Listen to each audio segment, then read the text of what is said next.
कानपुर गोलीकांड का आरोपी विकास दुबे एनकाउंटर में मारा गया। इस एनकाउंटर पर कई सवाल खड़े हो रहे हैं और इस बीच खुद विकास दुबे के पिता ने पुलिस के फैसले को सही ठहराया। न्यूज़ 18 से बातचीत में विकास दुबे के पिता ने कहा कि उसके एनकाउंटर को उन्होंने सही बताते हुए कि अगर पुलिस ऐसे तत्वों को बढ़ावा देती रहेगी तो कैसे शासन चलेगा। विकास दुबे के पिता ने साफ किया कि वो विकास के अंतिम संस्कार में नहीं जाएंगे।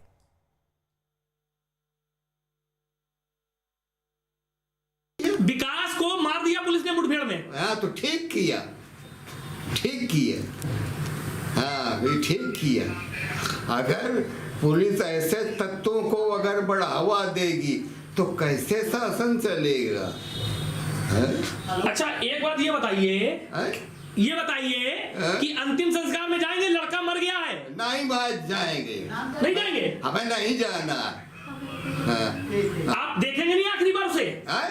पत्नी ने मना कर दिया, आपकी बहू ने मना कर दिया कि शव नहीं लेंगे। पत्नी हमारी इतनी देवता है। नहीं आपकी पत्नी नहीं, विकास की पत्नी ने मना कर दिया कि हम शव नहीं लेंगे।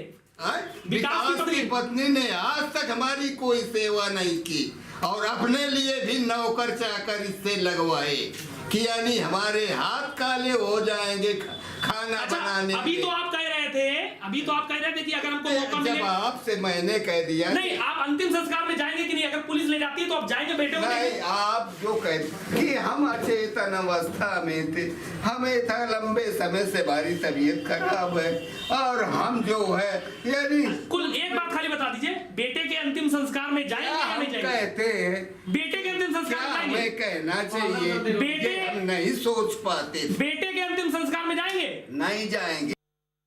विकास के पिता आप सुन रहे थे राम कुमार दुबे को, जो सीधे तौर पर कह रहे हैं कि हम विकास के अंतिम संस्कार में नहीं जाएंगे, हम शव नहीं लेंगे। राजीव, ऐसी स्थिति में पुलिस क्या करती है?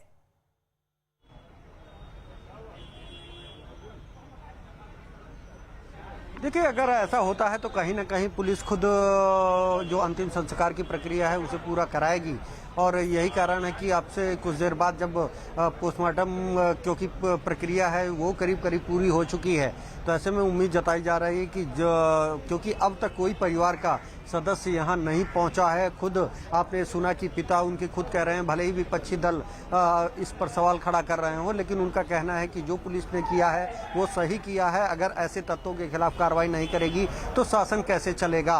और दूसरी ओर खुद विकास की पत्नी ऋचा दुबे ने भी शव लेने से इनकार कर दिया है। तो ऐसे में अब सबसे बड़ी चुनौती ये है कि जो पोस्टमार्टम के बाद डेड बॉडी है उसको कैसे डिस्पोज ऑफ किया जाएगा, उसको कैसे अंतिम संस्कार कराया जाएगा। तो ऐसे में उम्मीद जताई जा रही है कि अगर कुछ समय तक पुलिस और इंतजार करेगी, अगर नहीं आते हैं तो फिर विकास दुबे के अंतिम संस्कार का काम खुद पुलिस अपने स्तर से कराएगी। बिल्कुल। और साथ ही एक और बात जो आपसे जानना चाहेंगे वो ये कि लगातार ये कहा जा रहा है कि पोस्टमार्टम रिपोर्ट के बाद पुलिस आगे की प्रक्रिया को पूरा करेगी। परिवार वाले नहीं लेते हैं अगर शव को तो फिर पुलिस अपने हिसाब से उस शव का अंतिम संस्कार कर देगी। लेकिन ऐसी स्थिति में साथ ही साथ एक जो जानकारी आ रही है कि पुलिस विकास दुबे से जुड़े हुए लोगों को खंगालने में, तलाशने में जुटी है। तो ऐसे भी कौन से लोग हैं, क्योंकि 5 लोगों को तो एनकाउंटर में मार गिराया है पुलिस ने, अभी ऐसे कौन से लोग हैं जो विकास दुबे के राजदार थे? देखिए, अगर देखा जाए तो अभी भी जो पुलिस ने इस पूरे मामले में एफआईआर दर्ज की थी उसमें 18 लोगों को नामजद एफआईआर दर्ज कराई गई थी।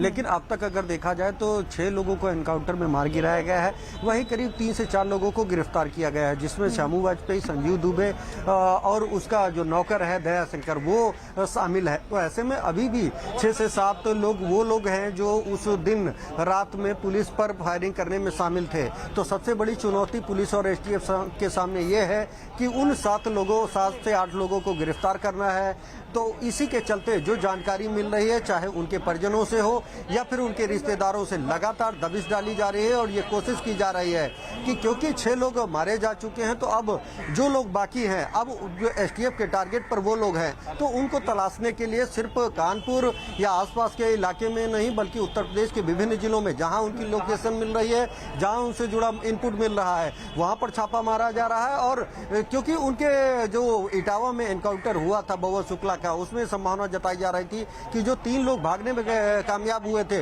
वो भी इस जो बिकरू एनकाउंटर कांड है उससे जुड़े हुए थे। तो उनकी तलाश में भी बीहड़ों में भी दबिश दी जा रही है और साथ ही साथ पड़ोसी राज्य को भी अलर्ट किया गया है, चाहे उसमें उत्तराखंड हो, बिहार हो, राजस्थान, मध्य प्रदेश और हरियाणा की पुलिस भी लगातार उत्तर प्रदेश पुलिस के संपर्क में है। और जो इनपुट मिल रहा है उसके तहत इन स्टेटों की पुलिस द्वारा भी दबिश और छापेमारी की कार्रवाई की जा रही है, क्योंकि मुख्यमंत्री योगी आदित्यनाथ ने साफ किया है कि जो भी इस घटना के जिम्मेदार हैं उस हर एक के खिलाफ कड़ी से कड़ी कार्रवाई की जाएगी।